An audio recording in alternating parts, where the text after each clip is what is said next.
Gəlin bu dəfə Photoshopda fonun rənglənməsinin alternativ yollarına baxaq. Əslində biz daha əvvəl vektor shape-lərlə işləyəndə bunu eləyə biləcəyimiz metodlardan biri ilə tanış olmuşduq. Düzbucaqlı. Yəni sadəcə nə etmişdik? Götürdük düzbucaqlını, fona istənilən hətta kənarlarını, yəni kənardakı səliqəsizliyi belə nəzərə almamaq şərti ilə istənilən bir düzbucaqlı çəkdik. Həmin düzbucaqlının rəngi nə olarsa, o sanki bizim ümumiyyətlə artboardumuzun, canvasımızın fonu olacaq. Yəni bu düzbucaqlının rəngini dəyişməklə də sanki biz faylın fonunu dəyişmiş oluruq. Təbii ki, normalda biz səliqə səhmanına öyrəşən dizayner bunu bu şəkildə eləmir. Biraz daha səliqəli şəkildə, mümkün qədər kənarlarına gələn shift-i istifadə etməklə proporsional olmamaq şərti ilə bunu böyüdəyə balacalaşdıraq. Biz əgər vektorla, düzbucaqlı ilə daha doğrusu fonu rəngləyirsə bu şəkildə edirik. Amma alternativ yollar varmı? Var. Bunun yaxşı tərəflərindən biri də odur ki, yəni vektor adətən faylın, vektor obyektlər daha doğrusu faylın ölçüsünü çox da ağırlaşdırmır, yüngül olur.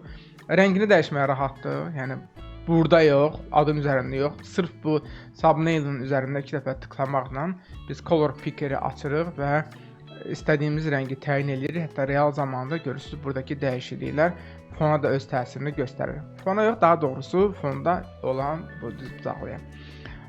Gəlin silək bunu.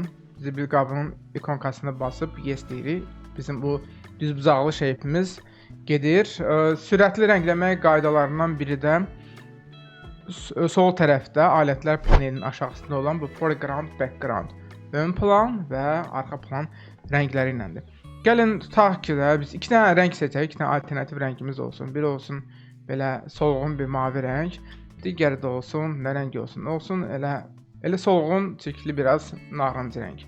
Ön planda olan, hal-hazırda foregroundda olan rənglə bütün bu fonu, backgroundu, əslində isə istənilən bir layeri rəngləmək istəyiriksə, Alt backspace-i bassaq, ön planda olan rənglə mənim fonum rənglənmiş oldu. Əgər arxa plandakı rənglə bunu rəngləmək istəyirəmsə, o zaman Ctrl backspace, avtomatik fon bu rənglə rənglənmiş oldu. Yəni yenə deyirəm, fon olması şərt deyil. Yeni bir layer yaradaq. Boş layer var, tamam. Ön plandakı rənglə rəngləmək istəyirəm. Alt backspace, ön plandakı rəng bütün bu layeri canvas boyunca rənglənmiş olur. Minusu nədir? Vektor shape kimi interaktiv deyil. Yəni mən 2 dəfə tıklayım, girim, o mümkün olmur. Hər dəfə fərqli rəng vermək istəyirəmsə, gərək girim, foregroundun rəngini dəyişim, sonra təzədən yenə alt backspace eləyim. Bu şəkildə eləyə bilərik. Amma üçüncü variantımız da var, fonun rəngini rəngləmək üçün. Hansı ki, o da əslində vektor shape kimi, vektor forma kimi kifayət qədər rahat interaktivdir.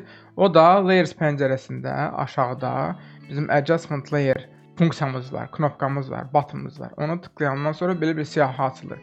Bunların əksəriyyəti daha çox Photoshopda təsvirin rəngini korreksiya eləməklə məşğuldur. Amma yuxarıdakı 3 hissə solid color, gradient və pattern isə daha çox fona rəng, gradient və ya naxış vermək üçün nəzərdə tutulmuş funksiyadır ki, indiki halda bizə solid color daha çox maraqlıdır.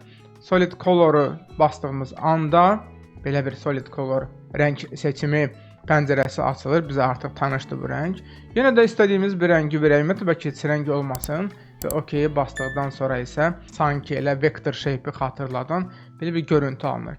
Yaxşı tərəfi odur ki, yəni avtomatik fonu bağlayır, vektor shape kimi. Biz burada böyüdüb balacalaşma işləri aparmırıq. Gəlin background-u hətta silək və interaktivdir. 2 dəfə tıklayıb yenə rahatlıqla rəngi burada dəyişə bilərik. Hətta gəlin bu dəfə boz rəng verək. Fonu rəngləməyimizin yəqin ki, ən məşhur 3 yolu bu. Birincisi bizdə bu idi, tanış olduğumuz ən azından birinci funksiya bu idi, düzbucaqlı çəkməklə. İkincisi hotkeylərlə işləyəcəyimiz ön plan və arxa planla fonu rəngləmək və üçüncüsü isə solid color əlavə eləmək. Burada bir dənə məqamda qeyd edək, yeni bir boş bir layer yaradaq. Biz əgər buradakı rənglərlə işləyiriksə, ön plan və arxa plan rənglərlə işləyiriksə, zaman-zaman bundan yerini də dəyişməli oluruq. Bunun üçün həmin bu iki rəngin arasındakı bu oxu basmaq kifayətdir ki, bu rənglərin yeri dəyişilsin. Və bunu əslində etməyin klaviaturada yolu da var. Yəni X-i basmaqla bu rəngləri rahatlıqla dəyişə bilərik. Yəni ön plandakı rənglə tutaq ki, rənglədim, Alt Backspace. Yəni birdən arxa tərəf, arxadakı rənglə rəngləmək yaddan çıxarsa, yəni ancaq ön tərəfi biliriksə. Yəni X-i basıb bunu yenə ön plana gətirə bilərik. Alt backspace və narıncı rəngdə həmin boş layerim rənglənmiş oldu.